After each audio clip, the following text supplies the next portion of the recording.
Hi, it's Lee for Parkview Radio here, and I'm with international magician, illusionist, and Britain's Got Talent finalist, Jamie Raven. Nice to meet you. Pleasure's all mine. It's a very long intro. I really appreciate that. We're here at Blue Water at the Making Magic shop, theatre, school. How did this all come about, and how did it happen, and whose idea? Yeah. So I was looking for something to do this summer. I normally tour, so we've been to like last October, November, September. We've been around the UK. It was my 4th tour in the UK. And we're looking for something to do, and then I was chatting to the girl who I do everything with, and we were just talking about different options, and one would have been to do a show which is called Static, which is in the same venue every day after day. So we looked in the West End, and we looked at a couple of other places. I also have a range of magic sets that are out, and she was like, well, what about trying to find somewhere where you could do both things at once, like sell the magic sets and have a venue that's in one place. And then the idea about a school came about, like teaching kids or adults as well. Everyone's all ages, magic for everyone, all ages.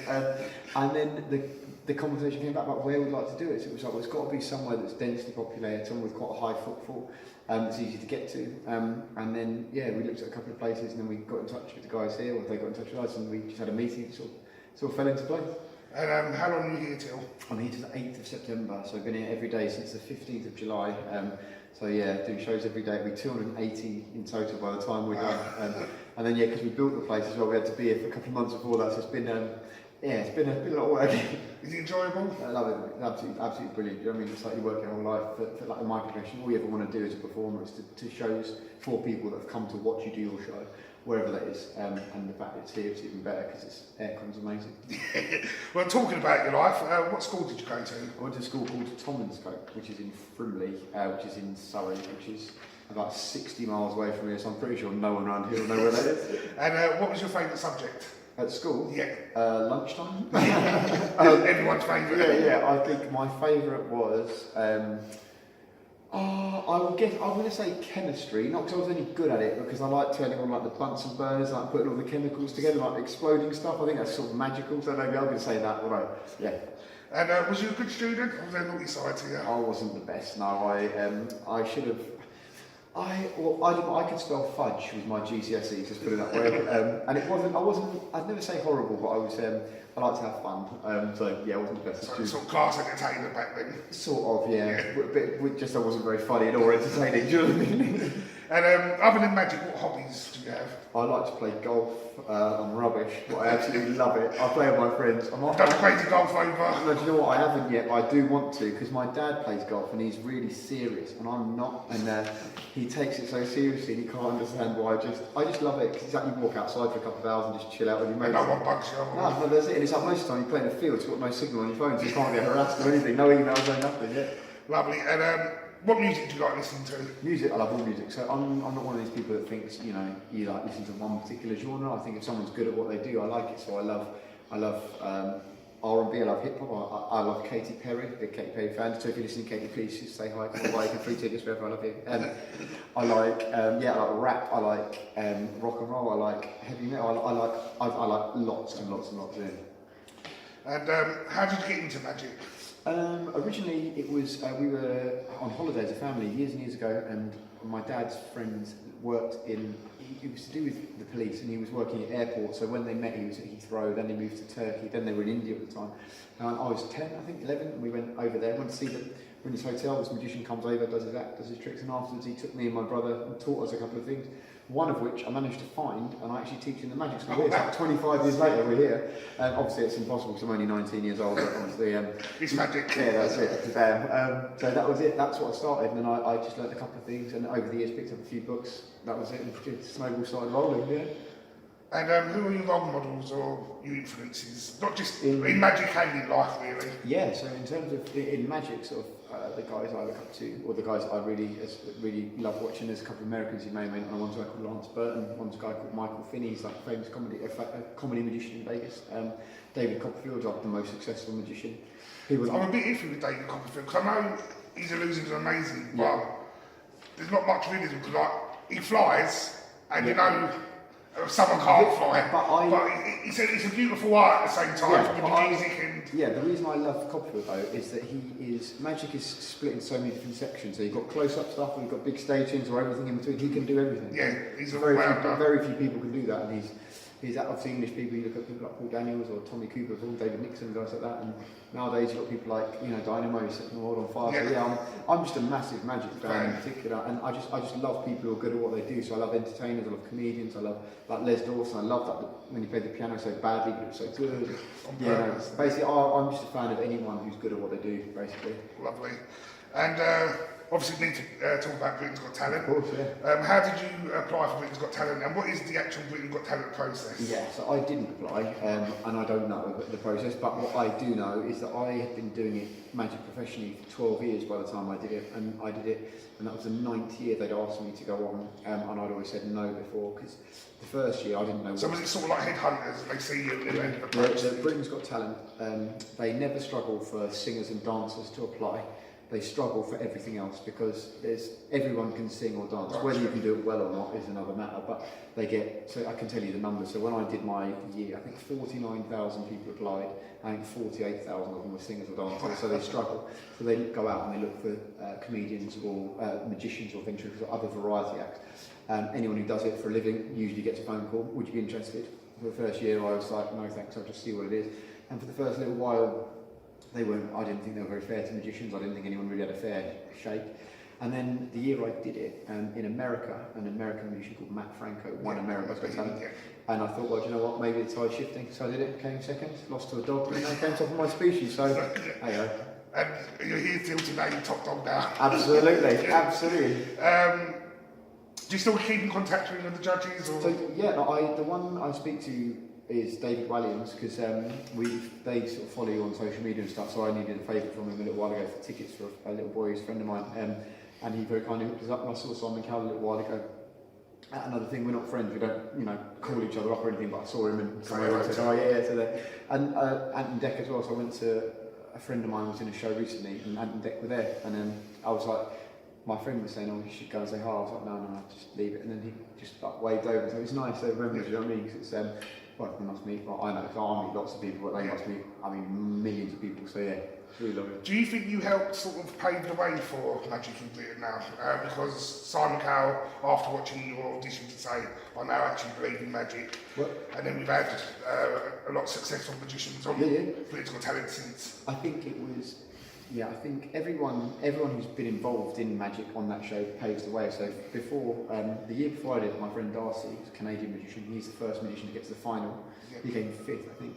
The year before him, my friend James got to the semi-final, and before him, I think a magician called David Penn once got to the semi-final before, but before I did it, only Darcy and I had been in the final.